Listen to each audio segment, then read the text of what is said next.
안녕하십니까. 계속해서 대구에서 전해드리겠습니다.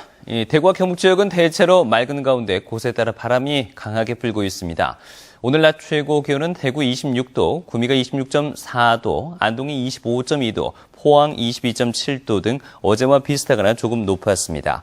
주말인 내일도 맑은 가운데 아침 기온은 대구 15도 등 8도에서 15도, 낮 최고 기온은 대구 25도 등 21도에서 27도로 오늘과 비슷하거나 조금 높겠습니다.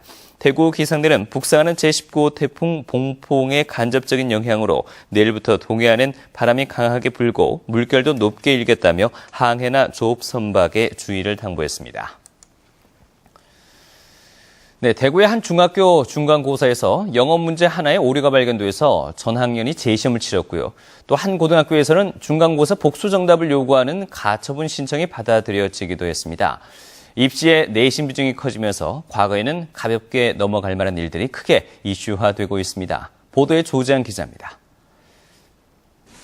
지난주 대구의 한 중학교 3학년 중간고사 영어 시험 도중에 오류 하나가 발견됐습니다. 담당 교사가 각 교실을 다니며 보충 설명을 하는 사이 시험 시간이 끝나버려 미처 설명을 듣지 못한 채 답안지를 제출한 학생이 있는가 하면 어수선한 상황에서 무더기 부정행위가 이루어지기도 했습니다. 문제가 커지자 학교 측은 학년을 섞어 시험을 치렀기 때문에 1, 2, 3학년 영어 시험을 모두 다시 치는 것으로 결정을 내렸습니다. 얼마 전 대구의 한 고등학교에서는 중간고사 복수 정답을 요구하는 가처분 신청이 법원에서 받아들여져 100여 명 학생들의 과목 등급이 바뀌기도 했습니다. 고등학교는 그게 직결되는 문제고 수시에 내신이다 보니까 어머니들은 이 수성고 쪽에 특히 어머니들 신경을 좀 많이 쓰시는 편입니다. 대입 수시 모집 비율이 65%에 이르고 고입에서도 특목고 등 내신 반영이 늘면서 내신의 비중이 커지다 보니 같은 반 친구들도 경쟁 상대가 돼버렸습니다. 수능으로만 본다고 하면 사실 옆에 있는 애가 꼭 라이벌은 아니거든요. 아닌데 내신으로 따지면 얘네들이 라이벌이니까 상위권 애들, 1, 2, 3등급 쪽에 있는 애들은 목숨 걸죠. 입시 위주, 성적 위주의 교육 현장에서 학생이나 학부모들 모두 강도 높은 입시 압박에 시달리고 있습니다. MBC 뉴스 조잔입니다. 대구시의회 제229회 임시회가 오늘 개회해서 오늘 제1차 본회의에서는 회기 결정 안건 등을 처리했습니다. 14일 제2차 본회의에서는 집행부를 상대로 시정 질문을 하고 15일부터 20일까지는 상임위원회별로 조례안 심사를 한 뒤 21일 5분 자유 발언과 상임위원회별 이 안건을 최종 처리한 뒤 폐회할 예정입니다. 한편 대구문화방송은 오는 14일 오후 3시부터 대구시의회 제229회 임시회 시정 질문을 TV를 통해서 생중계할 예정입니다.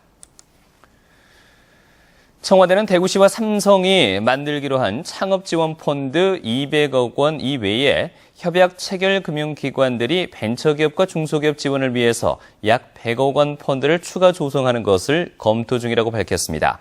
또 미래창조과학부와 산업통상자원부 장관, 청와대 관계자, 삼성전자 이상훈 사장 등으로 구성한 대구창조경제혁신센터 운영위를 구성해서 이달 안으로 1차 회의를 개최할 예정입니다.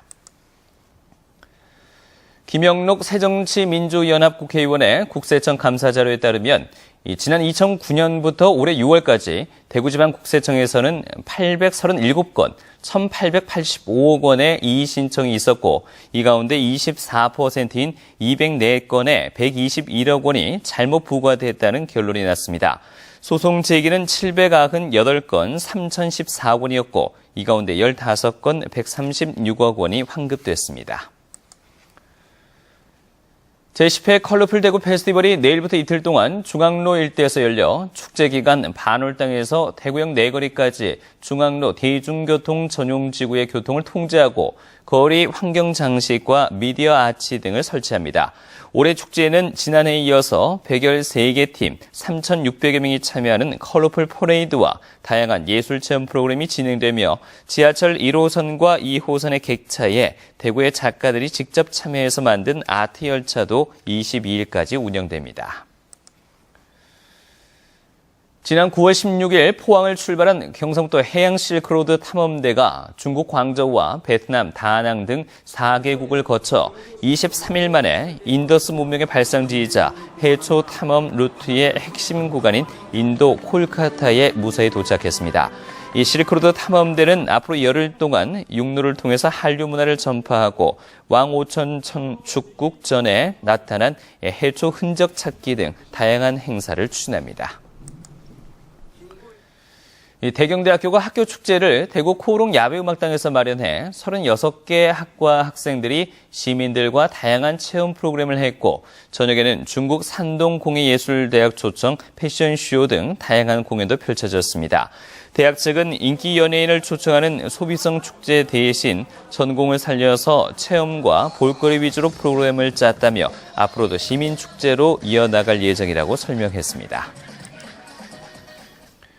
한국은행은 국정감사에서 국회 기획재정위 김광림 의원이 요청한 이 하회마을 등 세계유산 기념주화 제작과 관련해 현재 도안을 마치고 12월 안으로 발행하겠다고 밝혔습니다. 은화로 제작되는 기념주화는 앞면에 안동 하회마을을, 뒷면엔 경주 양동마을을 넣게 됩니다.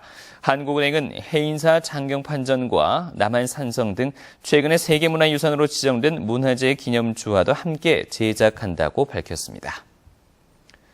지금까지 대구에서 전해드렸습니다. 고맙습니다.